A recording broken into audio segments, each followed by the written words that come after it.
Okay, welcome everybody to today's Bhagavad Gita class. So we have been looking at chapter 3, Karma Yoga, the path of action. So we are not looking at all the verses. We just looked at 7 verses that were selected for us. So today, without moving into chapter 4, I thought we will just do a short recap of all the verses. Okay, over to you, Sister Shalini, for verse 3.9. Yes, sister. Thank you. Yajñartat karmanonyatra lokoyam karma bandhanaha tadartam karma kaunteya mukta sangas samachara. Literal meaning says, work done as a sacrifice for Vishnu has to be performed. Otherwise, work causes bondage in this material world. Therefore, O son of Kunti, perform your prescribed duties for his satisfaction, and in that way you will always remain free from bondage. Okay. Thank you so much, Sister Shalini. Okay, let us just briefly look what is the advice that Lord Krishna is giving to Arjuna. So he's telling Arjuna, perform actions that will free you from attachment. If not, you become bound to the world because of your actions. So you must perform actions which involve yajna or sacrifice. So, all of us, most of the time, our actions are self-centered actions where we perform it for our own benefit, for our fulfilling our own desires. This is opposed to yajna. So yajna here means perform sacrificial actions. And what are sacrificial activities? So actions are of 3 types, as I've told you: selfish, unselfish, and selfless. Selfless is actions which are sacrificial actions, or yajna, which are dedicated to a higher cause. And in order to make us understand the concept of sacrificial actions, here the example of yajna or the fire worship ritual during the Vedic times was performed. So during the Vedic times, usually the yajna is performed when there is a drought, and then the kund is built, the firewood is placed in it, people chant prayers, and then everybody sits around the kund and put all the grains into it, and the priest chants the prayers, and ghee is poured as an offering, and the ritual continues until all the grains have been used up. And when the grains are offered, flames shoot up. So when the flames shoot up, it actually means blessings is bestowed by the fire god on the participants. Okay.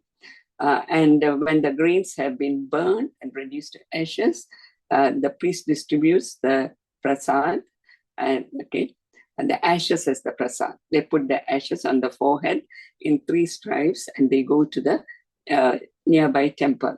Now, what is a comparison drawn here is, in our life, we also have various field of activities. So the kund here represents the offering of our personal abilities for a common cause. Like in the kund, everybody sit together and offer the grains so that there will be rain. So similarly, in our field of activity, we must offer our abilities for a common cause. That means everybody works in the spirit of surrender to that common cause without a selfish motive. And when you don't have a selfish motive, then there is no attachment. Okay, your attitude makes the action spiritual. And when you perform actions in this manner, it exhausts your vasanas and desires. See, that is the purpose of karma yoga, to burn our vasanas. Because as I told you, we are active people. Like Arjuna is also a man of action. So he has to reduce his vasanas, overcome his vasanas. The same thing applies to us. So in whatever field of activity we have, do it for a common cause without any selfish motives. And that will exhaust exhaust our vasanas and desires. The 3 stripes of ash that the people put on their forehead after the yajna, it actually means that the person has transcended or overcome the 3 gunas, sattvic, rajasic, and tamasic gunas. Okay, and when you entertain or when you enter the temple after the ritual, it signifies that you have attained the Supreme Self. So it means that man can attain enlightenment through yajna. And yajna activities exhaust our vasanas or desires and unfold one's divinity. Whereas non-yajna activities or self-centered activities create more vasanas and attachment to the world. So Krishna advises Arjuna to treat the battle as an yajna and fight for the people. So that is the meaning of this verse. When work is done as a sacrifice for Vishnu, okay, it has to be performed as a sacrifice for Vishnu. Otherwise, work causes bondage in this material world. Okay, it causes attachment. So, O son of Kunti, it actually, we are all the sons of Kunti. Perform your duties for his satisfaction.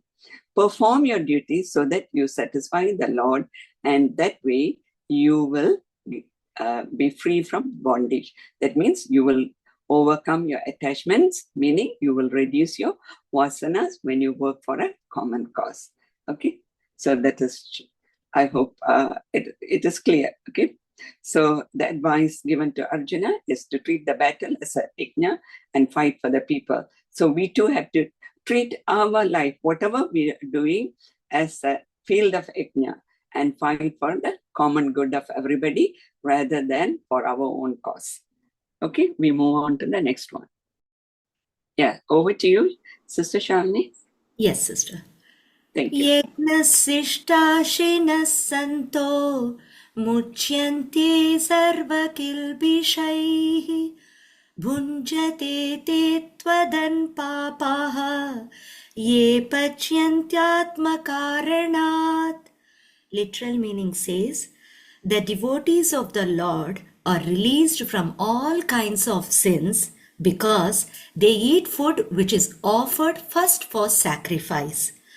Others who prepare food for personal sense enjoyment verily eat only sin. Yes, sister. Yeah, thank you, Sister Shalini. So again, the concept of yajna or the concept of action which involves sacrifice is being emphasized here. When you perform actions which involve sacrifice, it says that you are released from your sins. Okay, whereas those who prepare food for personal sense enjoyment, that means those who perform actions for their own sense enjoyment, they eat only sin. That means their actions cause more bondage, attachment. So here in verse 12, it is a continuation. Verse 13 is a continuation of verse 12, and Lord Krishna describes the 3 people who follow or who don't follow the principle of yajna. The highest quality of people are the sattvika, who are the serene, noble, calm, and balanced people. Next comes the rajasic people who are very desire-ridden. People have a lot of vasanas. They are agitated, trying to fulfill their desires, very passionate, always running around, doing their work helter-skelter, very busy, no time to rest, not calm. And the tamasic people are the dull and inactive people. So the Krishna says in verse 12, the tamasic people, they take from society because they are the dull and inactive people. They take from society without giving anything back to the society. They consume without producing. That means they only take, they are not givers. Such people, when they take anything, material things, physical help, emotional support, or whatever they are incurring, they are considered as thieves. Okay? So that is what was told in verse 12. Now, continuation of that is the description for tamasic people who don't repay for whatever benevolence that they are getting from society, from nature, and so on. In verse 13, Krishna is describing the other two categories of people. The rajasic people here, they are people who work to satisfy their own interests. That means they want more and more material acquisitions from the world. They want to enjoy the world. They want to have sensual pleasures. So actions are performed in order to satisfy their desires.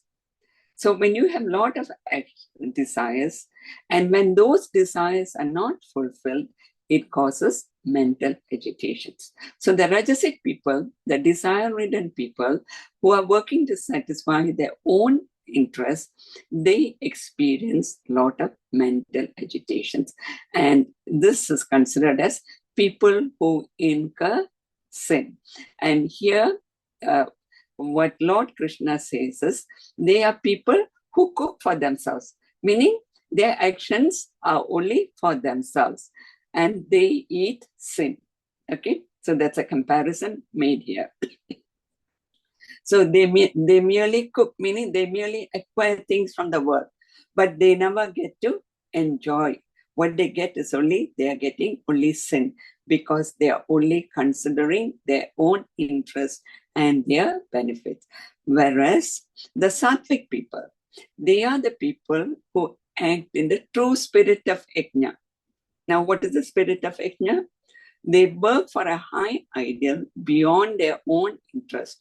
It can be for the whole family, the extended family, for the society, or working for the poor and deprived people, mentally challenged people, or for the welfare of the country, and so on. So when you work with such high ideals, you are, and not for your own self-centered desires, you don't have mental agitations, meaning you are freed from all sins, and he enjoys the fruits of the actions.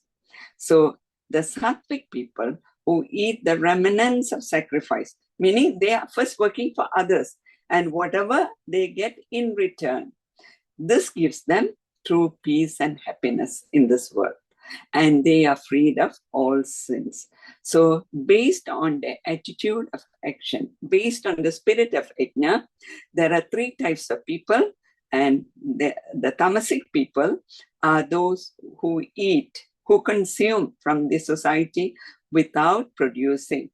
Okay, the lazy people, they are the thieves. Rajasic people who cook for themselves, they only want to satisfy their interest and enjoy themselves. Okay, they eat sin, they get papa, their desires are not fulfilled, mentally agitated. That means they mental agitations, meaning they are incurring sins. Whereas people who work for a higher cause, who eat the remnants of sacrifice, are freed of all sins, and they find true happiness. So that is what is being told in this verse. The devotees of the Lord are released from all kinds of sins because they eat food which is offered first for sacrifice. So whatever you do, you give it to others, give it to the Lord. Okay, look at it in a broader way. Okay, don't only prepare food and consume it yourself for your personal enjoyment. So it means that your action should not be only for yourself. When you are performing only for yourself, you are actually increasing more desires. More desires meaning more mental agitations. That means your sins are increasing. Okay, whereas the other people, those who perform yajna, are the people who are reducing their vasanas and going up in the spiritual ladder. Okay, so we move. Any questions? Please feel free to stop. Okay, over to you. We go on to the next one. Sister. Can I ask a question? Yeah, please. Yeah. Do we have people, or like people, common people like us, do we have a bit of all the three characteristics of the sattvic, rajasic, and tamasic? Yes, good question. All of us have the characteristics of everything. We have some tamasic guna in us, we have some rajasic guna in us, we have some sattvic guna in us. So it depends upon the proportion of gunas in us. Some people are more tamasic by nature. Some people are more rajasic by nature. You know, they are the people who are very busy or running after their desires. You can see them in the corporate world, chasing their dreams and so on. Whereas the sattvic people, you know that they might be working, but at the same time, their concern is for the welfare of others on the whole, not only on their own family or on their own interest. So like you said, we all of us have all the three gunas, and the proportion of the gunas, it varies from person to person, and it depends upon your vasanas. So our purpose in life should be to reduce the tamas and the rajas and acquire more of sattvic gunas. Yeah, 3.14. अन्नाध भवन्ति भूतानि पर्जन्यादन संभवः यज्ञाद् भवति पर्जन्यो यज्ञ कर्म समुद्भवः. Literal meaning says, all living bodies subsist on food grains which are produced from rains. Rains are produced by performance of yajna, that is sacrifice. And yajna is born of prescribed duties. Over to you, sister. Yeah, thank you, Sister Shalini. So, okay, the concept of yajna is being further continued. Now, here in order to make us understand how yajna brings about prosperity, the Lord is using an agricultural context here to explain the concept of yajna. Ritual of fire worship is compared to selfless, dedicated action. It says that out of this infinite Brahman, the supreme reality, arises Lord Brahma, the creator. And from Lord Brahma arises all actions. And yajna or fire worship is one of the activities arises from Lord Brahma. And when we do fire worship, what happens? The ritual causes rain to come. And when there is rain, okay, what is the net result? When there is rain, that means the land prospers, all the plants prospers, that people get food, and there's prosperity. So by the purpose of performing the yajna is it brings about rain, and from rain we get food, and which brings about prosperity. So in the same way, it says that the act of performing yajna reminds us how we should act in our life. There are various kinds of actions an individual can perform. But when we perform selfless actions dedicated to a higher goal, then they are termed as yajna. The same as what I repeated earlier. And when yajna activities, when you form yajna activities, see, when all of us, if we are having a higher goal and we are working like that, it creates the right mental climate for prosperity, meaning it brings about when you perform the ritual, the rain, and it brings about food. That means when we work in a spirit of yajna or sacrificial actions, then it means that it creates the right atmosphere for material prosperity. And when there is material prosperity, everybody is happy. So along with that comes peace. So it says that we should always, so all living bodies subsist on food grains, which are produced from rain. And rains are produced from the performance of yajna. And yajna is born of prescribed duties. That means we should all perform our actions in a spirit of sacrifice, do our obligatory duties. And when we do our obligatory duties in a selfless manner, then there is prosperity for everybody. Okay, that is the brief meaning of that. So do your actions in a spirit of service and sacrifice. Okay, that basically the same. So like if you're working in an organization and you think not only for yourself, but for the organization, then you find that everybody in the organization will prosper. So if everybody in the organization has the spirit of yajna, you can see that there is material prosperity, and along with that material prosperity, there's also peace and happiness. Okay, so that is the thing. So yajna gives two benefits: material prosperity and mental peace in the world. And Brahman, it says that the all-pervading Brahman, if you want to go closer to Brahman, to the divinity, it can only be attained through yajna. Okay, yeah. We move on. Any questions here? Okay, we move on. यद्यदाचरति श्रेष्ठे स तत्तदेवेतरो जनः स यत्प्रमाणं कुरुते लोकस्तदनुवर्तते. Literal meaning says, whatever action a great man performs, common men follow, and whatever standards he sets by exemplary acts, all the world pursues. Over to you, sister. Thank you, sister. So here Krishna is telling Archana, you are a Shreshta Purusha. So whatever standards you keep, others will follow. Others will follow you. So this is an advice that is given to all of us. Sri Krishna is using human psychology here. They're telling that, we can look at a few examples to understand that.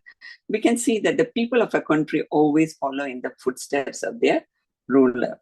The students, they will look at how the teacher is and emulate the teacher. And children follow in the footsteps of their parents. And in a company, if a boss holds high values and efficiency, the workers in the company will be truthful and efficient in their work. Okay? So whatever the higher person does, the superior person does alone, the other people do. So whatever standards he sets, the people will follow. I think this is something that we can very much look around from our daily life and understand.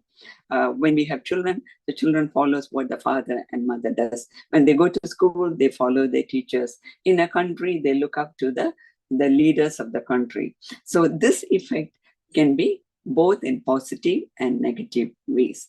So those who are superiors, natural leaders like a king or a head of a state or a father or teacher, all of us have great responsibility to our dependents. So we must uphold moral and spiritual ethics. So Krishna is reminding Arjuna here, who is a great warrior. He's a leader of the Kshatriya army.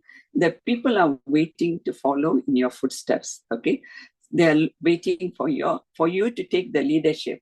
The welfare of the country is dependent upon you. Okay, so Sri Krishna is prompting Arjuna to fight. That he has to do is obligatory duties. So all of us also should remember that we have different roles to play in our life as a father, mother, husband, wife, a daughter, son, as a colleague, okay? As a supervisor, as a senior subordinate. We all have to follow and do our obligatory duties and set standards. The standards we set will be followed by others. And we have to remember that by setting higher standards, that is a path we are taking others also in the path of spiritual evolution. Okay, like all the great sages like Adi Shankara, okay, Satya Sai Baba, Ramana Maharshi, okay, Vivekananda, all of them, they set high standards. We are inspired when we read their teachings, and we are inspired to follow in their footsteps. So this is a reminder to Arjuna and all of us to uphold high values in our actions. Now remember that all these are with relation to karma yoga. So whenever we perform actions, we should uphold values and see that we are taking people who are beneath us or our subordinates in the right path. Okay. So that's what is, whatever action a great man performs, common men follow. And whatever standards he sets by exemplary acts, all the world pursues. So we have to be careful about our actions. Okay? So we move on to the next one. Over to you, Sister Shalini. Prakriti kriyamānāni gunai karmani sarvashah ahankara vimodhatma kartahamiti manyate. The literal meaning says, the spirit soul, bewildered by the influence of false ego, thinks himself the doer of activities that are in actuality carried out by the three modes of material nature. Over to you, sister. Okay, thank you. Okay, and this is, as we told earlier, whenever we perform actions, they are performed by the three gunas that we have, the three modes of material nature. And we think that it is, we are our ego, that we are the doers of the action. We are deluded by the false identification with the body, okay? And we think that we are the doer of the activities. Our false ego makes us think, I am the doer. The Lord is explaining here how actions take place. Actions are actually taking place due to the qualities of nature, or due to a material nature, as we told earlier, due to the sattva, rajas, and tamas gunas in us. And these, how do these three different kinds of modes of action come? It comes from the individual's inherent nature.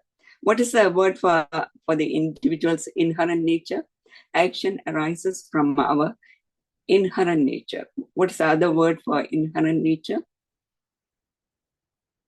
Everybody possesses a distinct and separate nature. And these, the tendencies that we have, that contributes to our individualistic nature, which is called? Vasanas or impressions. Yes, correct, good. Yeah, they are called the impressions or the vasanas. So all, whether we have sattva, rajas or tamas kind of actions, it depends upon the kind of vasanas we have. Like Sister Binay asked the question. So it's the vasana is the responsible for causing the action. And in the chronology of an action, how was it? A vasana? Do you remember the relationship between vasanas, then desires, then actions. Vasanas, thoughts, desires, action. Vasanas, desires, thoughts, action. Yeah, yeah, you told the correct one, sister. Yes. So vasana produces a thought. We think about something because of the vasana within us. Okay, you have the vasana to attend spiritual classes. So the thought comes, and from the thought, the desire manifests. The thought at the thought level, it's unmanifest, and when you do the action, the desire becomes clearer. Okay, so it comes vasana. Thought, from the thought, the desire becomes clear, and the desire produces the corresponding action. Okay, so human beings perform a variety of actions according to their nature, which is determined by their vasanas. And the human nature is of three types, which is the tamas, rajas, and the sattva. So the tamas is the ignorant, dull, inactive life. Rajas is when we are very desire-ridden, agitated, frenzied action, when we are very worldly. Rajasic people are actually very worldly, extroverted people. Whereas Sattvic people are more equanimous, calm, objective. They are detached from the world. Okay, not so much of excitement, frenzied action. They have less desires and so on. So human beings are composed of sattva, rajas, and tamas in different proportions. When sattva predominates over rajas and tamas, they are referred to as sattvic person. And when rajas predominates, the other two, that means sattva and tamas, you are considered a rajasic person. And when a tamas is predominant, is considered a tamasic person. So the entire range of human activity is an expression of these gunas or qualities of our individual nature.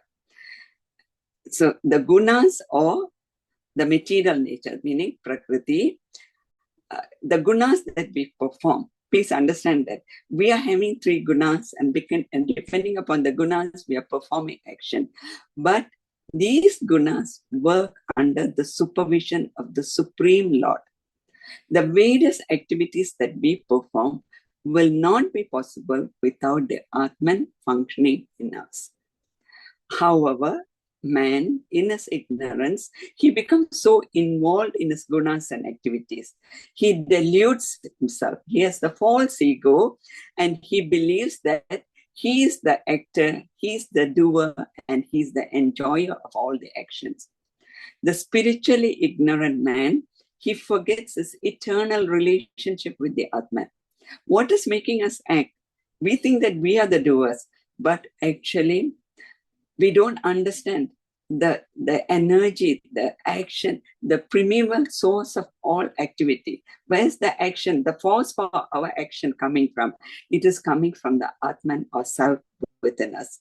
The gunas or this material nature, it's only working under the supervision of the Supreme Lord. It is the Atman within us that is giving us to do all this action. Okay, but we are so attached to the body, mind, and intellect. We think that we are this physical body, physical mind, this emotional mind, and this intellect. But all this, the body, mind, and intellect actually functions due to the Atman functioning within us. Okay, so we forget that. The false identification with the body, mind, and intellect creates the sense of ego. So when we identify with the body and mind and intellect, we have ego. We say, oh, I am this kind of person. I'm such a great person. I am very intellectual person. So we think we are the doer.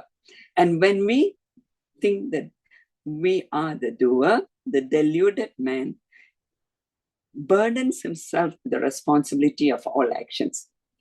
And when he's so attached to his actions, so he thinks that he is responsible for all the actions. He's not able to surrender it to the divinity. You know, you do your best and then you surrender to the divinity. But he thinks that, no, it is my ability. It is what I do that brings the result. He does not accept the role of the divinity or the supreme in his action. And because of that, because of this doership attitude, because of this delusion that we have, it causes anxiety in the fruits of this action. And as a result, people pass through, man passes through several births and deaths and births and suffer endless pain and sorrow. We are born and reborn again. We die, we born, we come again, and we go and come again. So endless births and deaths, and we suffer the pain and sorrow.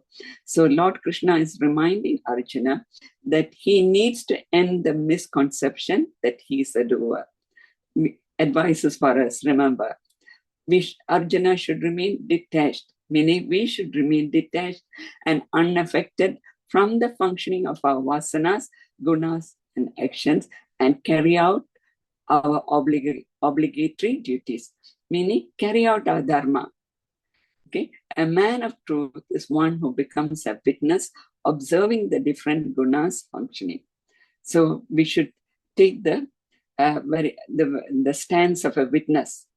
Okay, a man of truth does not get affected with whatever happens to him at the physical, mental, and intellectual level. Okay, so because at the mental, physical, and intellectual level, it is our vasanas, gunas, and actions that we are performing.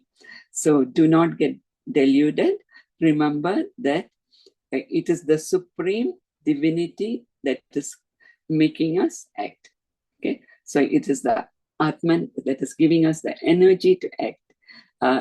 That all the actions would not be possible without the action, without the Atman functioning in us. Okay, because there's no time. Remember, I had told you that we had compare the role of the Atman to that of a petrol. Okay. Later, if you have any doubts on that, if you want me to explain that point, we can do it again later in another class. So the Atman or the self in us functions like the petrol in a car. Okay. Yeah. And just remember that all the activities that man performs will not be possible without the Atman functioning in you. Okay. We go on to the next one. Any questions? Any small questions we can take? Any questions, sisters? Or shall we go on? Yeah, we move on to the next one. Thank you. Yeah, over to Sister Shalini. Yeah. Mayi sarvani karmani sanyasyaadhyatma chetasa nirashir nirmamo bhutva yudhyasva vigadajvaraha. Literal meaning says, therefore, O Arjuna, surrendering all your works into me, with full knowledge of me, without desire for profit, with no claims to proprietorship, and free from lethargy, fight. Over to you, sister. Yeah, thank you, sister. So we are looking again at Karma Yoga. So whenever we perform actions, do not be deluded that we are the doer. So surrender all your actions to me, okay? With the mind intent on me, be focused on me, and do not be focused on your desires, on the results of your action. Be free from egoism and lethargy. Do not be inactive. Be full of dynamism and fight. That is the action. The advice given here. Now, I told you the other class, this verse actually gives the essence of Karma Yoga. This verse tells you how an ideal action is. It gives the blueprint of an ideal action. What is a perfect action? Okay. So a perfect action is when you work in the spirit of yajna. Just remember that one. A perfect action is when you work in the spirit of yajna. Now, whenever we are concerned, whenever we are doing action, we are concerned with success. But remember that for every success is the effect. We must think that there is a cause, and the cause is right action, and the right action is perfect action. So if we want, whenever we perform actions, we are concerned about the success of our actions. And in order to get successful actions, we must perform the right action or a perfect action. Now, what is a perfect action? There are two things in a perfect action. Remember this, but for an action to be considered as an ideal action, according to the advice given by Karma Yoga, there are two things in an essential action, which is considered as perfect. First, your action should generate energy. Whenever you are performing action, you should feel energized, motivated, you should feel dynamic. A perfect action is one which energizes you. An action that is not perfect will tire you. And then the action should not only generate energy. When you act in the present, avoid there is no dissipation of energy, meaning there is no wastage of energy by concentrating on the present action. So what is the formula for achieving these two things? For generating energy and to avoid the dissipation of energy in your action. Okay. How do you generate energy? There are three ways. Okay. At the mental, physical, and intellectual level. In the physical level, we must always perform dynamic action by the body. The body should be active, dynamic. Okay. Should be performing action. Should not be lazy, indolent. Okay. Not in the tamasic state. You should be active, full of energy.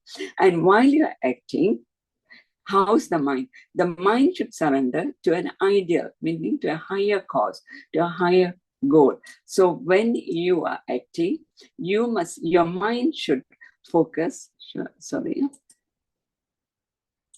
Okay. When you're acting, your mind should have a higher goal. And that is the role of the mind. The body should be engaged in dynamic action, and your mind should have a higher goal. It is not your own selfish interest. It is something for the common good, higher cause, loka sangraha, for the benefit of others. And then by focusing your thoughts on the goal by the intellect, you will find that that kind of action will generate energy. So to generate energy, your body should be active. Okay. The more active you are, the more energy you become. And in the second level, the mind should surrender to an ideal, meaning you should have a higher purpose in life beyond your own self-centered interest. And when you act, you surrender to a higher ideal. That means you have greater motivation. And it is the duty of the intellect to keep your mind focused on the ideal or the higher goal that has been chosen by the mind.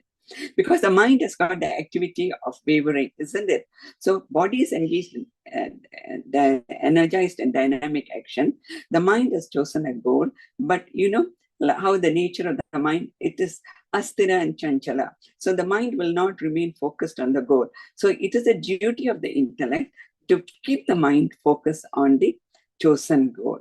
Okay, meaning have an awareness of the goal while you're performing action, meaning you should have a consistency of performing, a consistency of purpose while you're performing your action. So by directing all your actions to a chosen ideal, okay, your ideal can vary. Okay, the maximum is a self-realization. The highest goal you can choose is self-realization.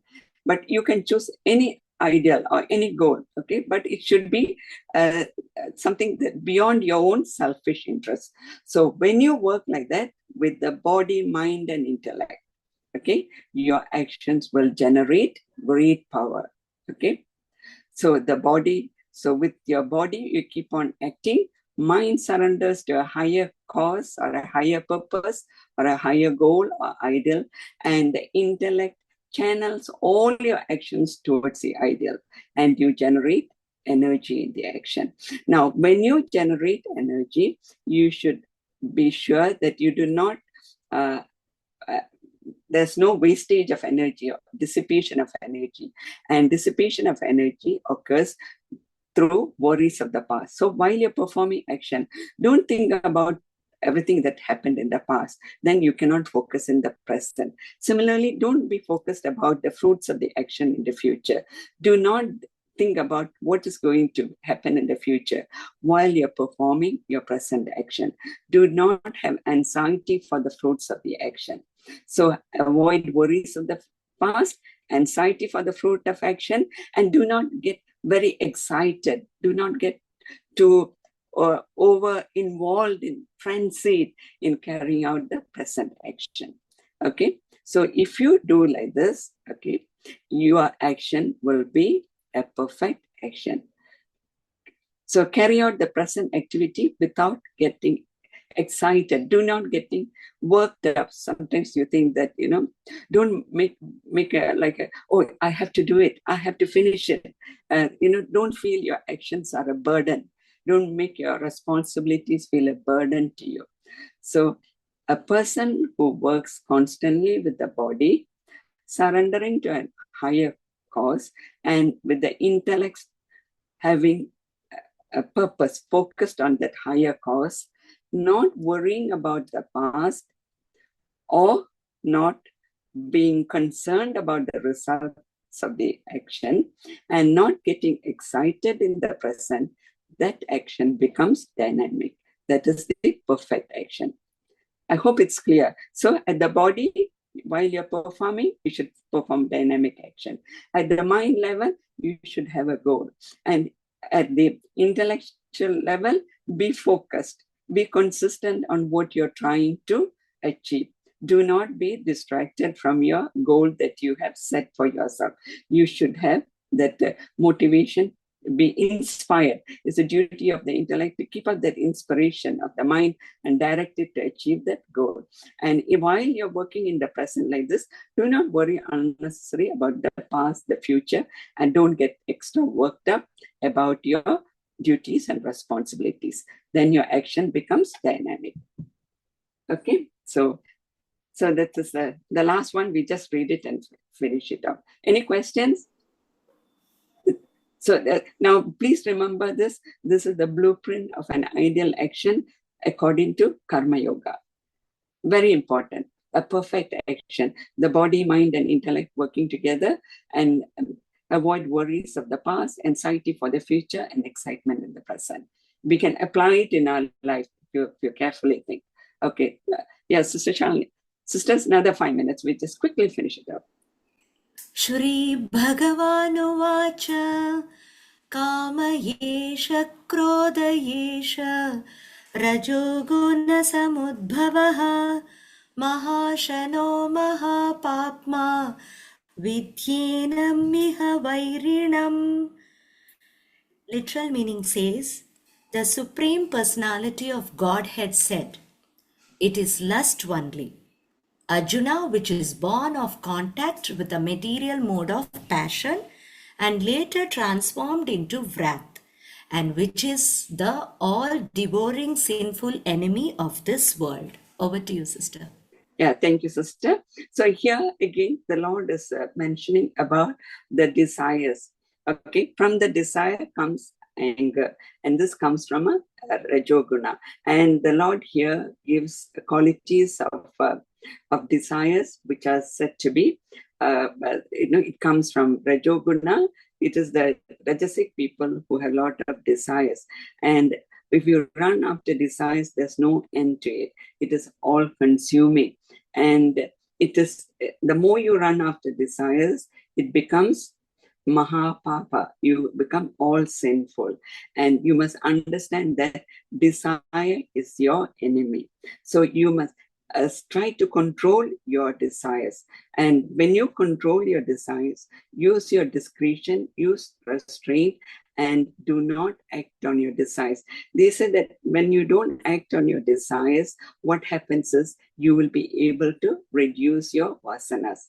So when a desire comes to your mind, use your discretion and see whether you really need to follow on your desires or not. Because desire is the one that separates you from God. Okay? Because they say man minus desire is God. So what separates us from divinity is our desires. So we should not be feeding on our desires. Desires is considered as the barrier between man and God. When you eradicate all your desires, you reach the state of God realization. And in order to eradicate your desires, when you eradicate your desires, when you reduce your desires, your vasanas are decreasing. The less vasanas you have, you are getting closer to, you're becoming purer and purer. You're becoming sattvic in nature. And that is the path to God realization. Okay, so that is the meaning. So if the sin is the desire, do not, what compels man to commit sin? That's a question here in this verse, and it is your desire. So be careful when you follow up on your desires, use self-restraint, and when you act in this way, okay, we find that we are evolving. So a person whose nature has been purified by Karma Yoga, then he's able to move on into the path of jnana or to the contemplation, path of contemplation, which we will be looking into in the next chapter. Okay.